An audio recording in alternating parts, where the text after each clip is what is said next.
Hey guys, how's it going? Sorry I couldn't make today. Just have a lot of stuff going on with wedding planning, and it all has to be done in like 2 days. And I won't be able to do it next week because I'll be in PEI, and it is a lot of stuff. But I felt bad because it's definitely made it seem like 2 weeks ago I could do a talk and be at the meeting no problem, and now here I am not being able to do that. Which I suppose makes sense because I prayed the litany of humility almost every day, and did not feel very humble, and I was like, I must just be right where I need to be. But now here I am, feeling much shame, and definitely feeling humbled by my procrastination and lack of awareness. But I guess that's lesson 1 for today: is know yourself, and don't take on too much when you're trying to plan a wedding. But yeah, hopefully you guys are all doing good. I wanted to talk today about one of my favorite saints, who maybe you've heard of him, maybe you haven't, I don't know. But his name is Edmund Campion. He's a pretty cool guy. Yeah. It's gonna be a lot of O's, sorry. He was born in England in 1540, and was born Catholic. Unfortunately for him, growing up Catholic, this was right around just after Henry V or VI, and his whole I want to divorce my wife and marry a younger, hotter woman. So I'm gonna just start a whole new church because the Pope told me I couldn't divorce my wife for no good reason. And then immediately after that,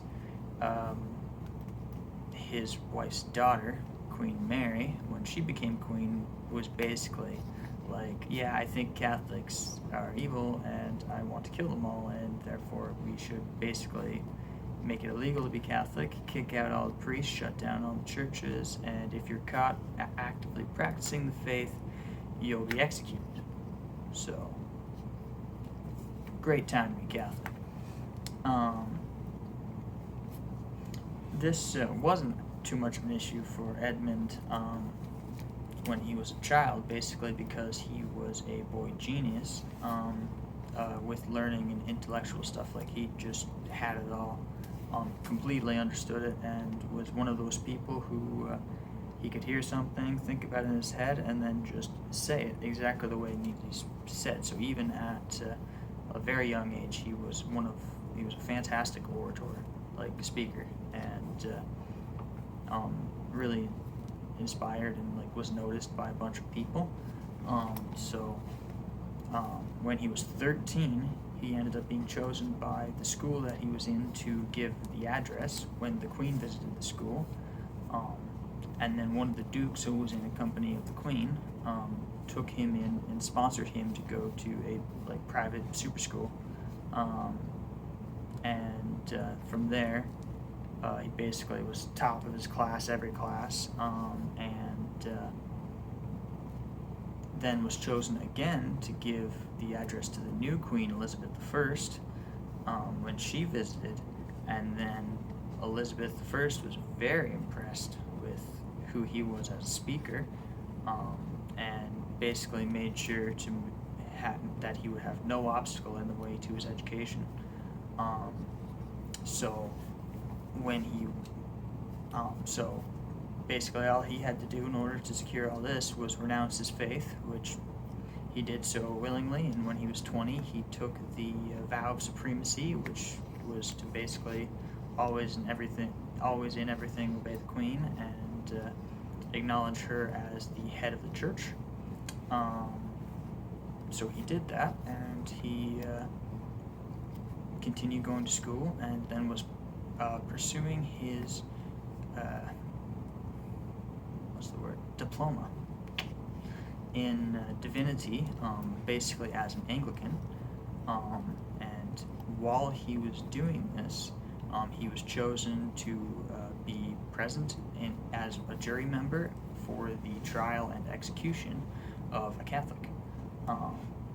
And while this was going on, his heart was moved, and he just realized that this person had done nothing wrong and simply was just practicing their faith, and now they're being put to death for it. And this stirred his heart, and he started to research his faith again, and really look into what it meant to be a Christian and what it meant to be a Catholic, and began secretly practicing his faith again. The only problem for him being secret was he was kind of basically a celebrity, and was the speaker of the time. So there wasn't very much about his life that was secret. It was pretty public. So within a few months of him even beginning to relearn his Catholic faith, people were already made aware, and he ended up having to flee England. Otherwise, he was going to get arrested. So he fled to Ireland and basically lived in hiding for 3 months, just traveling from place to place to place, while pretty much literally being chased by English police.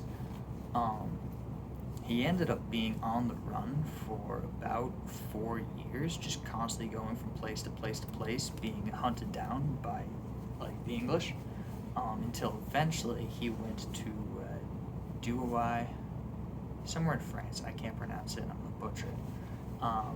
He went there, and upon arriving there, he fully reconverted back to Catholicism, and ended up attending the university there, where he was able to finish his degree in the study of divinity, but with a Catholic education instead of Anglican.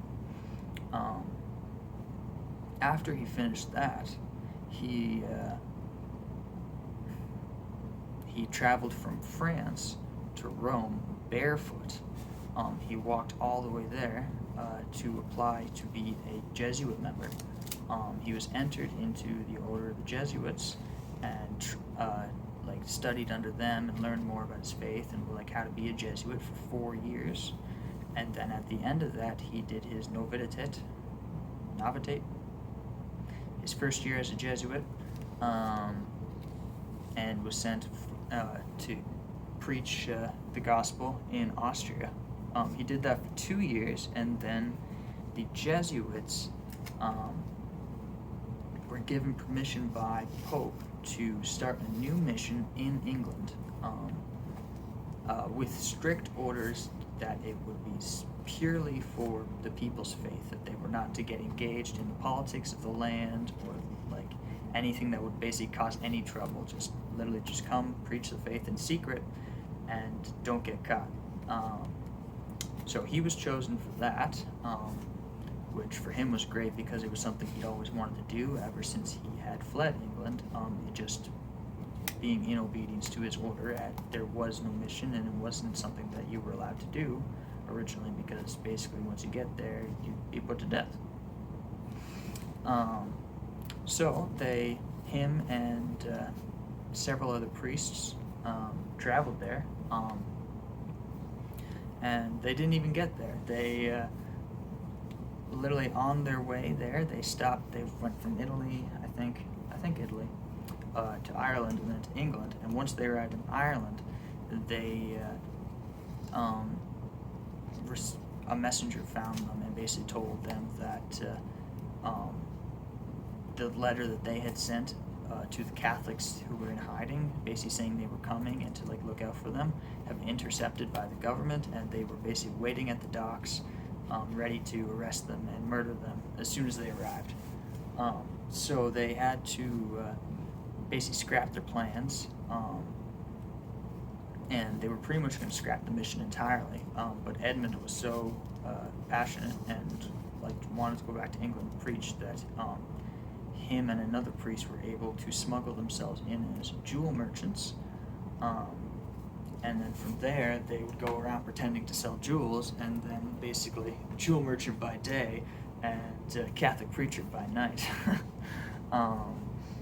They did this for several months, but almost immediately, Edmund, being the orator that he was, wrote letters and spoke, and literally wrote a letter that's now called Campion's Brag, saying that why he was there and that he would continue to preach no matter what happened or who was sent to kill him or anything. Basically, secretly announced his presence, and then that was published publicly. So very quickly, everyone knew that he was traveling around and preaching and doing illegal things. But he just continued right on doing it. And they would basically just hide in people's houses, literally, or sleep in ditches and just pretend to be no ones. And then they would meet in secret. Literally, like basically how it would go would be literally like a few hours before they would pick a location because it had to be so sudden. Otherwise, there were so many spies, and that you literally couldn't trust anyone who said they were Catholic because many people were being paid or bought out to reveal locations of priests or like influential Catholics. So they would pick a spot like this a couple hours before, grab a priest, and be like, "All right, it's time for mass. It's time for preaching," and they just do it. And then like you had to have a secret code to get in, which would be pretty cool. I'd be down to bring that back. Like that's basically how their ministry went, but it was extremely successful, and they converted a lot of people and helped a lot of people. One of the people they actually they stayed hidden in his house, Edmund Campion and another priest, was William Shakespeare's father, who then was so inspired by them preaching the gospel and like kind of like causing him to have a little reversion, that he was one of the influential characters in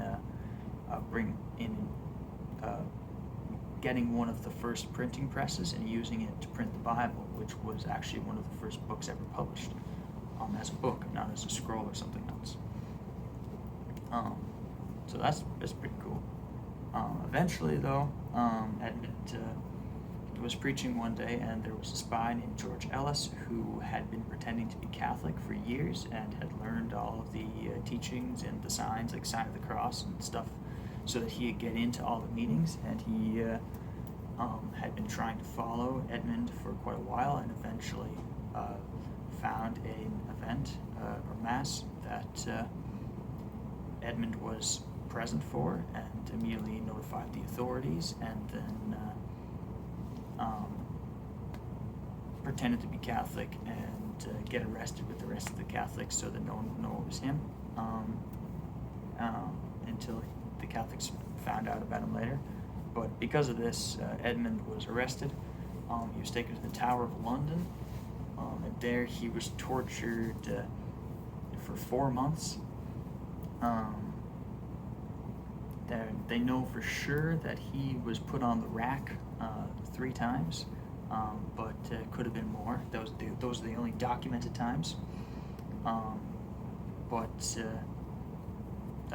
Apparently, according to record, like he just braved through it all, and was just completely compliant, and let them torture him, but said like, no, like Jesus is my God, and Catholicism is my faith, and I won't renounce that. And one of the things that really pissed them off was that they would ask him to acknowledge the Queen as like his sovereign and as like the head of the church, and every single time he'd be like, absolutely, the Queen is my sovereign, the Queen is my queen, but she's not the head of my religion.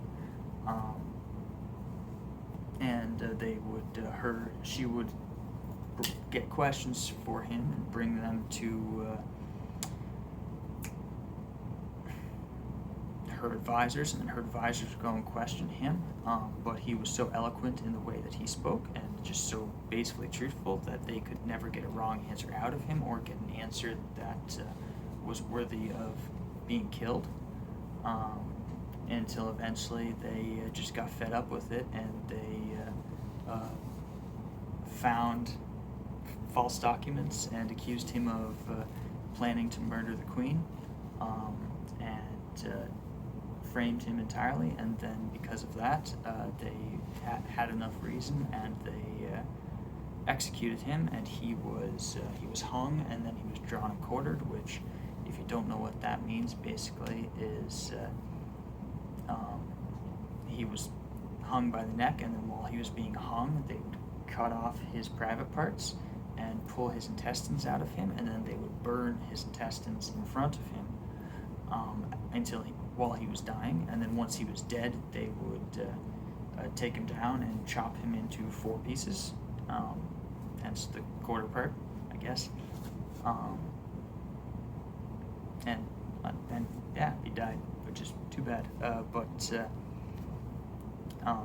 He died a martyr for the church, and in 1970, he was what is the word? He was made a saint by Pope John Paul VI. Pope John VI, not John Paul. Sorry, words are hard. But he's always been one of my favorite saints. It was one of the first saint books I read as a kid, and he always just really inspired me because he had it all. He had everything he needed. He had the favor of the Queen, which as an English citizen was very difficult to get. It was very hard to be in the favor of the Queen, or even be in the presence of the Queen, to even know her personally. But God called him to follow him, and he just threw it all away and followed God, which was his calling and what he was meant to do. And because of that, he changed so many lives. And because he was following God, even when he was being hunted down and arrested and tortured, he had no fear of death. He had no fear of what they were going to do to him, because he knew he was doing the right thing. And I've always just had crazy respect for that. Really loved him for doing that. But now here's the kicker. You want to know how many times I've prayed for the intercession of Saint Edmund? Twice, maybe. It's just something that has popped into my head recently. Is just how we can have such a cool saint stories, such a cool person like that, actually lived among us, and now we know for sure is in heaven and is a saint, and never think to pray to them, never think to offer our intentions to them, who are literally with Jesus and can bring our intentions to Jesus, and we forget.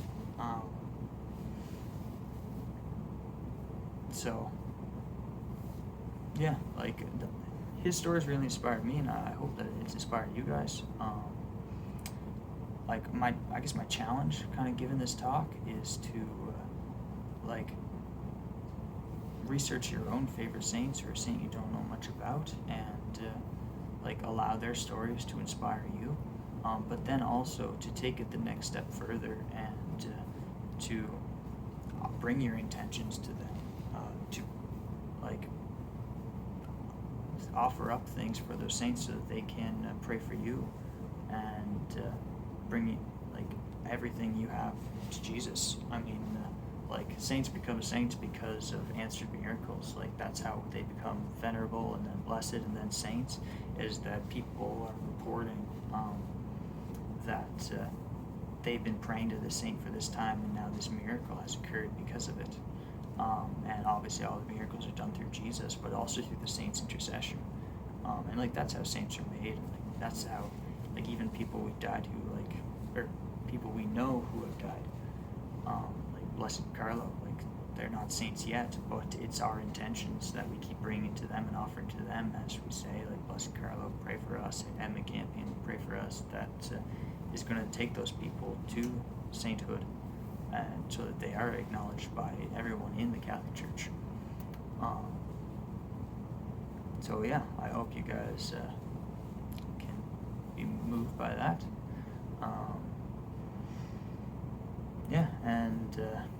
Pray for me, as next time most of you see me, except Scott, I'll be a married man, so pray for my wedding, offer my wedding up to your favorite saint, so I can get some extra intercessions there. That'd be pretty great. I think that's everything. I don't know how to end this talk because it's in the video, but I guess I'll just end it well. St. Edmund Campion, pray for us.